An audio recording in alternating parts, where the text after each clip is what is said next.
Hey macro farmers, check it out. So a lot of people are trying to grow grubs nowadays, and there's kind of a lot of complex ways to do it. But what I found something that's really easy is you just put them in bins, supply enough air so that way they can get what they need as far as air is concerned, give them the right food, and they grow like crazy. You don't have to separate them, you don't have to do anything. It's true that sometimes the older adult beetles will eat some of the pupating grubs, but if you put them in the right substrate, they don't find each other, and it's really difficult for them to find any of the pupas to eat. The worms know to hide before they pupate, so when they go into their next stage, they're going to hide somewhere where they can't be found. So I'm just going to walk you through a little bit of the feeding process and some of the other stuff we do, so that way we can get enough grubs going. But here we're going to take a look at what we're feeding them right now. And I think there's a lot of people who could stand to eat a little bit better. All the vegetables, fruit, whatever that I use is organic. I've got some cilantro, not their favorite, but it's starting to go bad, so it's time to feed it to them. This was thrown in the trash today. I've got some oats, about a cup or so. Then I have some julienne carrots, and we have some apple and some potato. Now, really, the fruit and potatoes is just for their water source. And if you supply it this way, it's not as likely to mold or have other problems. But I'm going to tour you around what it's like inside of the substrate so you can get a look and see just how we're doing for development. So right now I'm going to take you in and take a look. All right, let's do it.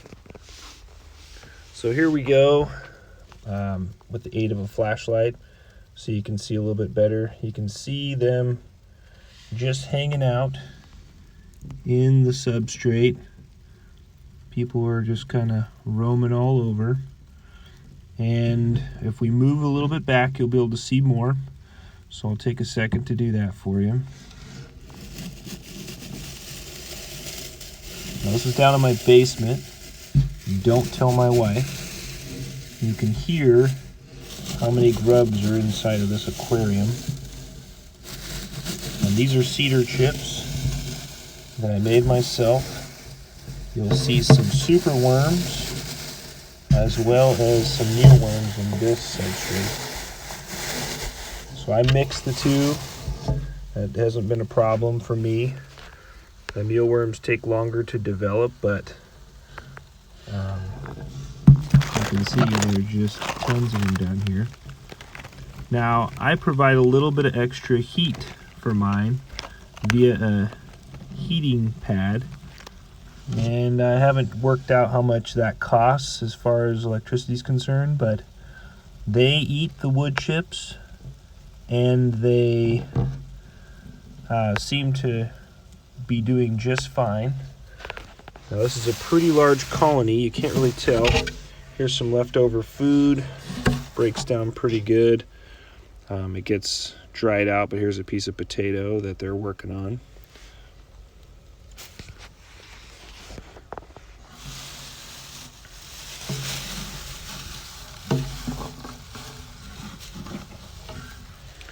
But anyway, you can see they've broken everything down into pretty much just sawdust.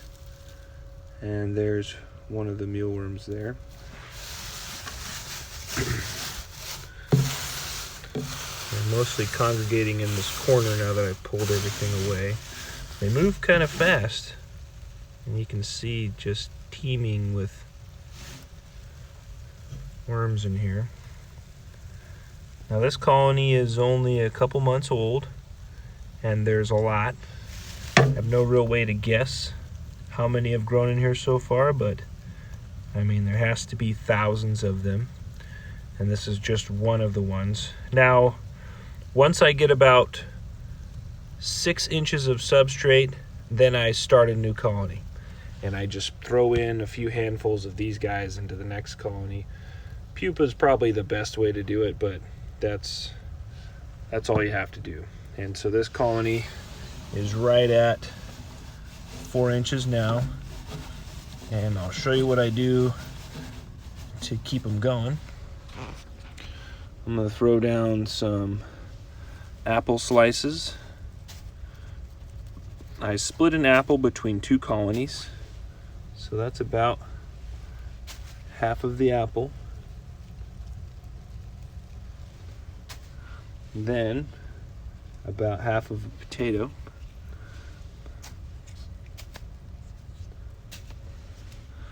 I'm just going to spread them around because I don't want them to be too thick, so we're going pretty thin.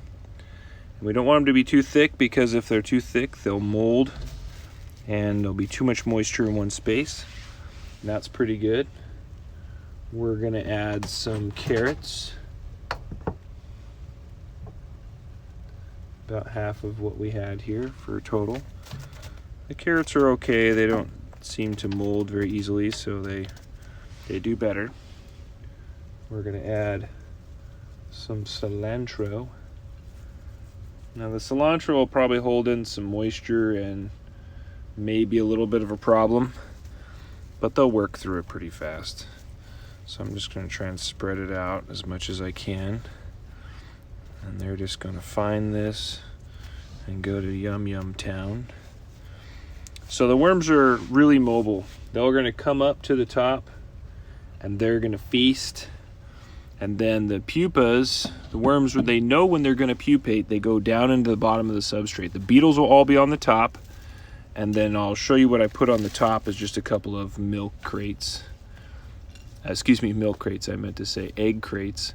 I put a couple egg crates on top, and that just gives the beetles, the adult beetles, a little bit of a community space to hang out in, and that keeps them from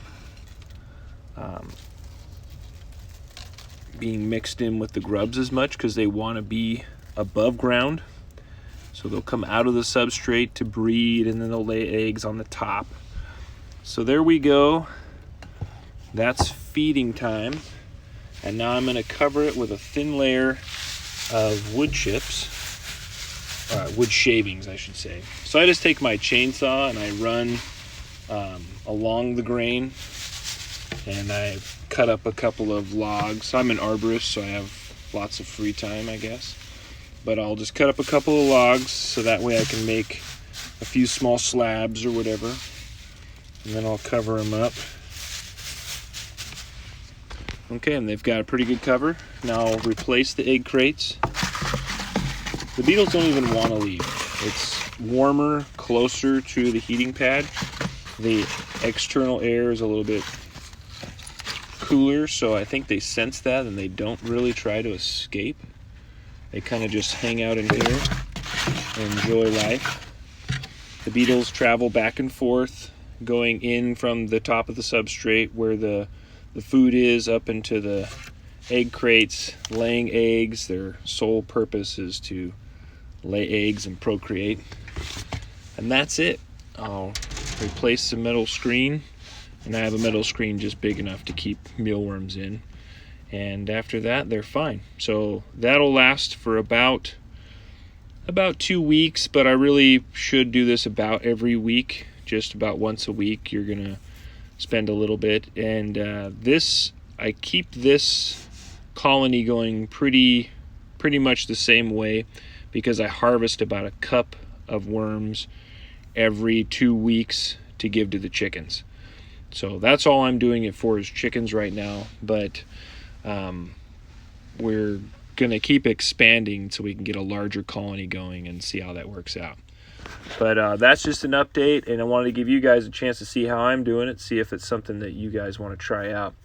It's really not a whole lot of effort, and like I said, I just visit these guys every couple weeks, and I'm not separating them, sifting through them, changing all that stuff out, and the colonies are growing just fine. So this might be an easier way to do it, and you still get to utilize all the benefits of having the grubs. All right, thanks a lot.